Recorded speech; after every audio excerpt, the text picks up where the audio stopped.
Jobber and Housecall Pro target the same small business field service problems but make different trade-offs.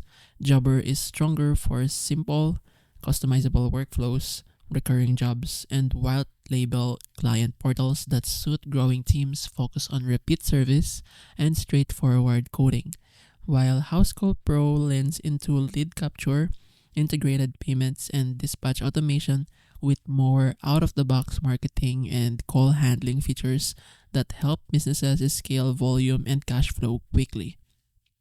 Choose Jobber if you want cleaner, lower friction job management, easier customization, and predictable pricing for small crews.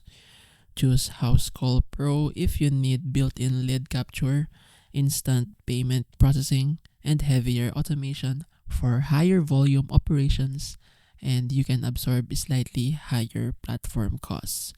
Validate by running the same quoting to invoice workflow in both for 2 weeks and pick the one that reduces touch points and billing delays the most.